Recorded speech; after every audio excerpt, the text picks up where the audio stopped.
Hello, it's your favorite sports Unc here. Don't forget to hit that subscribe button to join the fastest growing community on YouTube. Remember, Nightcap doesn't happen without you. So please subscribe or you're going to make Ocho cry.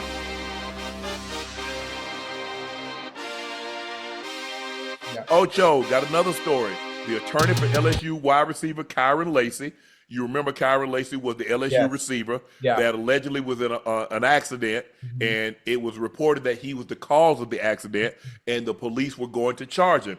But this is what the attorney for Lacy said has revealed information that called into questions Lacy's involvement in the fatal car crash in December of last year. A video shared by attorney Matt Ori, which is from the security footage of the accident, shows that Lacy was about 73 yards away from the collision at the time of impact. We know from the data that Lacy did in fact pass 4 cars. There's no disputing that. Further north, Lacy passed 4 cars, Ori said. However, he was in back of the lane traveling 92, like almost 100 yards away behind Mr. Hall at the time of impact. He's 73 yards behind vehicles at the time of impact. Key words, behind vehicles. This is not how the story was ever painted. Never. In the January, police charged Lacy with negligent homicide, felony hit and run, and reckless operation of a vehicle. Lacy died by suicide in April of this year, one day before he was supposed to appear in front of a grand jury. He was 24 years of age. Hey, Ocho, that's crazy. Go ahead. That's crazy. Obviously, everybody needs to be held accountable. Yes. Everybody that is a part of that police department needs to be held accountable. The witness who was not bribed but was tempted to tell a story that wasn't true needs jail time. For sure. The officer who created a story to say that it was Kyren Lacy's fault, he needs to be jail time. To Lacy's family, I hope they sue not only the city, but that police department and get everything they deserve, because their son is now gone. It is. It's tough. Their son is now gone based on something completely false that was made up by those that are supposed to protect us. But see, in the way it was portrayed, Ocho, it was portrayed that he passed the 4 cars and then caused the impact that cost the man his life. It's reported, it's being through security cameras, like, yeah, he passed away back there, but he was not a part of the accident. I have a question. Yes. I have another question. When everything happened, there are cameras everywhere, Unc. Yes. The cameras everywhere. So this situation wouldn't even got to the light of day. Brother Lacy wouldn't have had any issues, and they would have known the officer was lying. They would have known the witness was lying. Why didn't we use the camera footage ahead of time? Why are they just coming out now? All of this could have been prevented. Obviously, I don't understand the judicial system. I don't understand how that stuff works and why the footage it's just coming out just now. Not coming out. I mean, those that are watching, I don't know how that stuff works. It's a very sad story. Yeah, it's a horrible story. It's a horrible story, man. It's the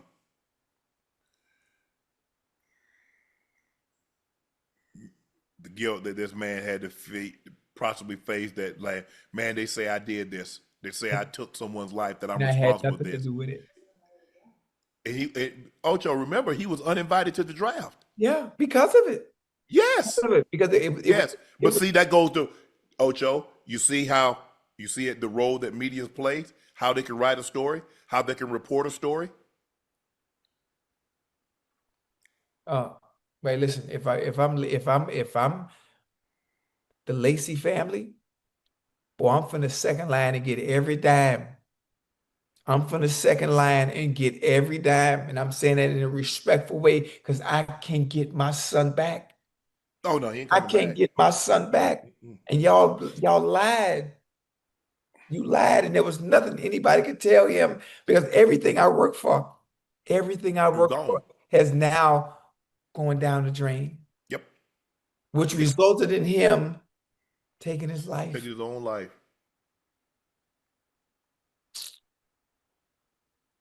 Man.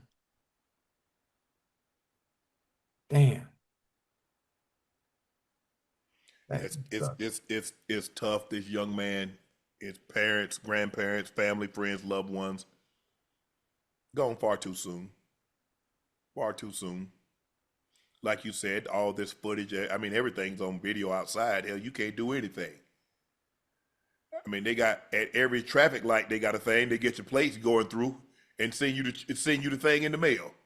Send you the ticket in the mail, Ocho. They don't even come get you now, Ocho. They just send you the ticket in the mail. Yeah. I feel sorry for the young man. I feel sorry for his family.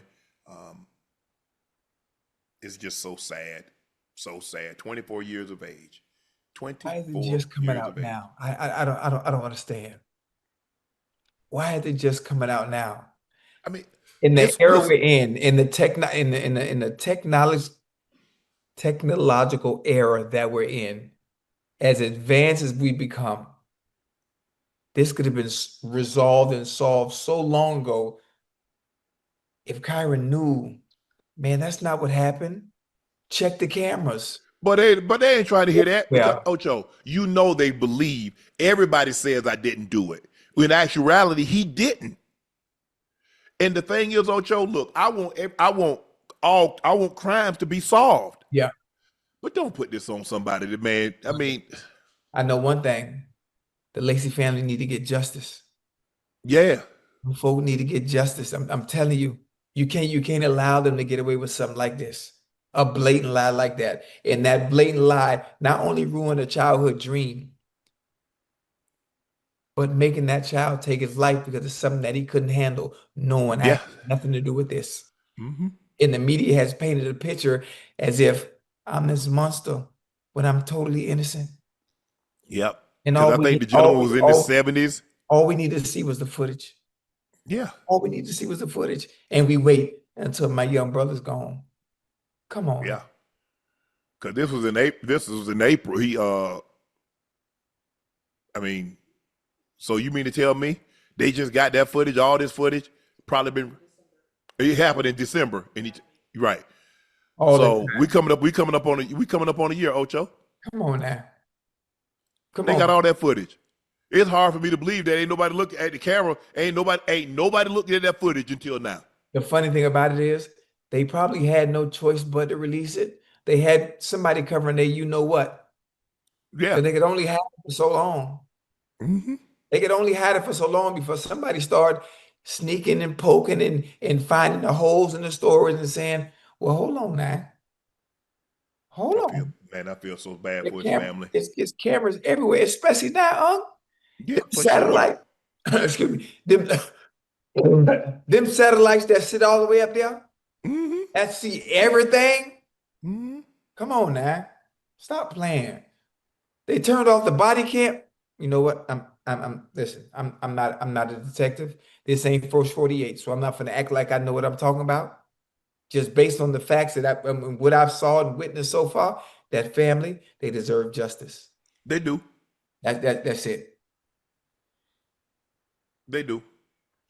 I don't know. I don't know if there's a justice that you can get when a loved one is not coming back. The likelihood somebody serving time for that, maybe you can get hopefully you can get a monetary settlement. I don't think anybody's gonna probably serve jail time, Ocho. They never do. Whoa. Of a blatant lie? The officer and the witness that made up Mm-hmm. the story? Mm-hmm. Oh no, you got to serve something.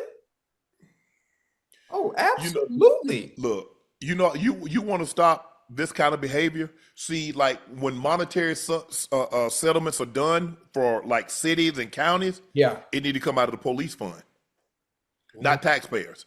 Well, that's gonna hurt, boy. That's gonna hurt. Yep. And they're gonna have to make an example out of somebody. Yep.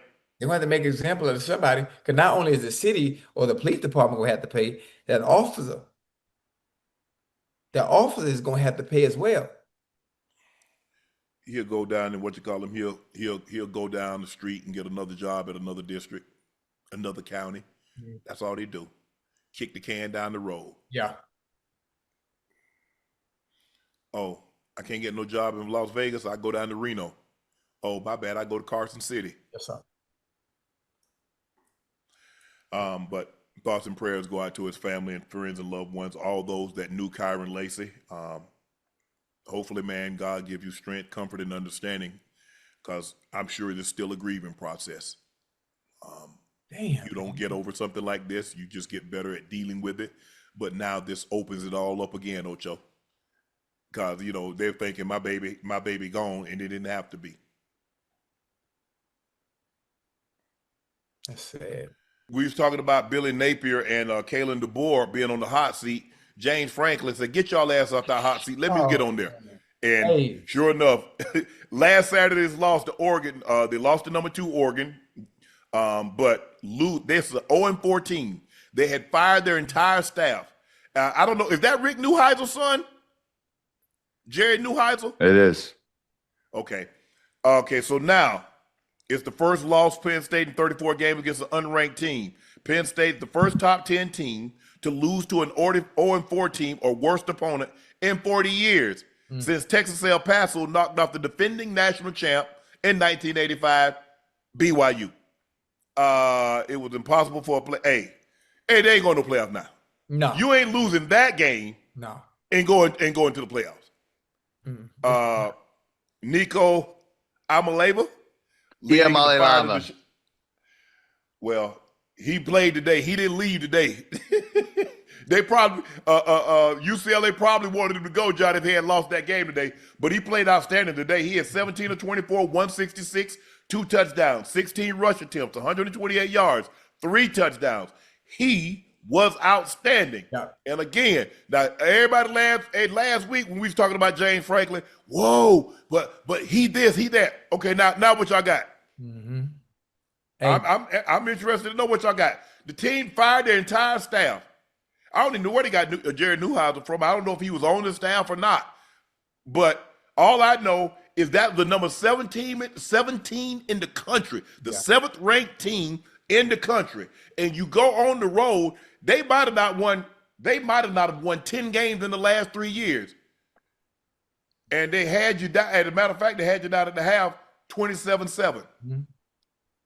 They had you favored. Hold on. They had them favored. They had Penn State favored to win by what? 24, if I'm not mistaken? Something like that? UCLA covered plus 24.5. Ooh. That's nasty. So, hey, that's one of those money lines you're looking for all year. Like, ooh, that pays. Well, I hope that wasn't your suicide pick, because you know you have a suicide pick. You can pick them, but you can't pick them again. Right. Hey, here you are, week 4, and it's gone. Drew Allen, 19 of 26, 200 yards, 2 touchdowns. But he was your leading rusher with 11 carries for 78 yards. UCLA ran the ball 53 times, 269 yards. Hey. I can just imagine what that time of possession was. When you run the ball that many times, you probably had the ball for, I'm going to say you had the ball 40 minutes, Ocho, 39 minutes and 17 seconds. Something like that. Listen, if you got a team that's able to impose their will on you and run the ball at will like that with that amount of yards and have that type of time possession, the chances of you winning a game is slim to none. Or when you do get the ball, you're going to have to match them score for score. And Penn State wasn't able to do that on either side of the ball. I'm not sure what's going on, especially for them to lose to an 0-4 team like that. And the moniker that we always say, especially in NFL, any given Sunday, well, hell, any given Saturday. Any given Saturday, and that was the perfect example of that definition today and what we saw from UCLA. Yeah, this is a back to the drawing board. This is back to the drawing board for Penn State. This is a backbreaker. You come out and you play in the game last week where you have real opportunity to go and win, and you feel like, you know what, we let that one slip, but we can build off it. And then you come out and you sit in the locker room at halftime and it's 27-7, and you're looking around, you're wide-eyed, you're like, what's going on? And then the game ends the way that it does. A UCLA team that's been getting laughed at, and it's been really tough. And Nico's taking a lot of slack for what happened at Tennessee.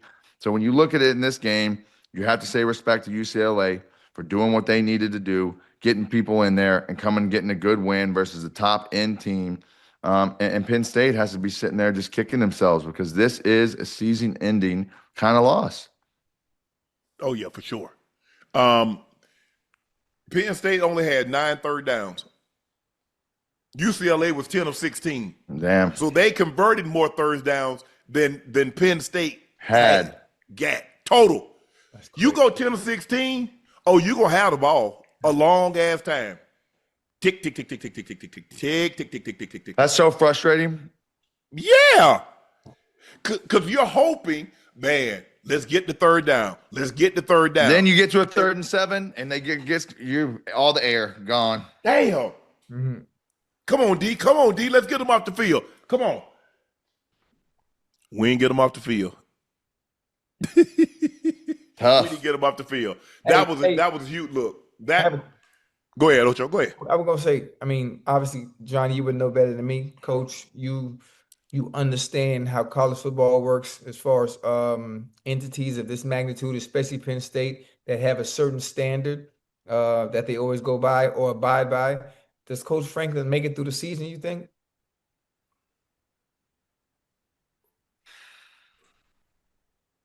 I don't think they're going to pull up those same stats we were talking about. I still think they're going to look at it as a guy who's built a good program, a guy that was successful at Vanderbilt. Mm-hmm. I still think they look at him as a guy that can get them where they want to go. Right. That's just my opinion of the situation. It's one of those things, too. You got to go replace him with somebody who can do what you want to do. And there's not a ton of guys just sitting out there that you can just go pluck. Right. You are Penn State, which is a prestigious program, but you are not Alabama. You are not Texas, USC, Ohio State, right. Oregon. You are not that. You are not LSU. So you are a good program, but you can't just come in and buy somebody out of their contract or this. So if you get rid of a James Franklin, who is a good coach and a program builder, you don't want to take a step back and maybe taking a shot on somebody else. So I would think he'll get a grace year and you'll have to come back in next year. And if this continues, then it's something you look at seriously. But that's just my opinion in the situation and what I see. I agree. I don't think they do anything in the middle of the season. This is not a situation like UCLA, Ocho, because they looked at that situation like there is no light on the horizon. Right. We've gone through several years of this, and this just isn't going to cut it. Okay, I got you. And you started off 0-3 this year. You lost to a team that you probably weren't supposed to lose to. They're like, nah, we done. We've seen enough. We've seen enough, and they pulled the plug on it. So I agree, Johnny. I don't think they do anything now. Maybe next year you go back but who's out there? You're not getting a coach to leave. Sark is not leaving Texas to go to Penn State. Now, you might get some coordinator to go to Penn State, but to get a big-time coach to leave a program? Nah. You're not getting Freeman to leave Notre Dame. You're not getting Brian Kelly to leave LSU. Yeah. Kirby ain't leaving Georgia. DeBoer's not leaving Alabama. Right. Day is not leaving Ohio State. The guy at Michigan is not leaving Michigan. So Dan Lanning is definitely not leaving Oregon. So who you gonna hire? You go hire a creative up and comer, a GJ Kinney type of dude who has built a good program but is in a smaller school, or you go to the Fired Football Coaches Association, is what John Gruden calls it, and you go find somebody who got bought out for $90 million and try and get him up there and lure him in with another 150 and see how much he likes the bag. That's your option. People talking about Lane Kiffin. I think Lane Kiffin, the only job Lane Kiffin, he'll leave and go to Alabama. I think that's the only job. Go back. Because first of all, if Bama called, everybody's listening. Yeah. That's the one school that everybody. Is this? You say you the AD for who? Alabama? The Alabama? The elephant? That one? Oh, okay. Yeah. How you doing? Yeah, we just wondered if you okay. You listen. Mm-hmm. You listen. Yeah. Nick Saban was at Miami. The Dolphins. Mm-hmm. Alabama called. He took that call. He's like, man, you know what? Hey, this little bit of money y'all paying me ain't worth it. They don't want to listen. Let me go somewhere that these kids want to get to this level. Yeah. And they'll listen to and they'll hang on and listen to every damn word I say. Where I got a little bit more control. And he built a factory down there. Oh, yeah. Johnny, your team, Texas A&M, the Aggies, number 6 Aggies, 31-9 over Mississippi State. They remain undefeated. Ended up 5 yards a carry for the game, nearly exceeding 300 yards. They had 54 carries, 299 yards rushing. Jesus. Well, if you got that many yards rushing, you got 40 minutes on your hands. Maybe a little more. 38-17. So 23 first down, 7 of 15. Mississippi State was 1 of 10 on third down. Surprised the score wasn't more lopsided than that. 479 total yards to 219. 13 of 23 for your guy Marcel Reed. He wasn't asked to do a whole lot, but they got the job done. 31-9. I don't know how much of this game you saw, Johnny, but what did you like about what you saw? If you did watch some of it, what did you like about what you saw? Because I know you're a big Reed fan. Yeah, no, so listen, I watched a little bit of it, but I think you look at the last 2 weeks for A&M, you get into SEC play, right? Mm-hmm. They've given up 10 points versus Auburn and 9 versus Mississippi State. That is playing very solid fundamental defense, flying, rallying to the football, not missing tackles, doing the right things. The cool thing, too, for A&M, that Aggie should be excited about, is when you rush for 300 yards, the pressure comes off of Marcel Reed. So Marcel Reed can now have a 56% completion percentage, throw a pick, only throw for 180 yards, and he only rushed for 30. But it's not one of those things where you're taking 500 bricks and putting it on his back. Right? You got a defense that's getting you back on the field quickly. You got an offensive line that's helmet to helmet, moving the line of scrimmage, and you have a running back that's going for over 100 yards. It's team complementary football. Yep. And that's what you want to see. That's the making of a good team, not where you're lopsided and your offense has to carry and take over for your defense or whatever it may be. But for Texas A&M, this is another check of the box of an SEC win in a game that normally, if you don't come out and have your preparation and everything, T's crossed, I's dotted and everything, you can lose a game like this. But I think Elko has the guys rolling. I think he has them focused. Yep.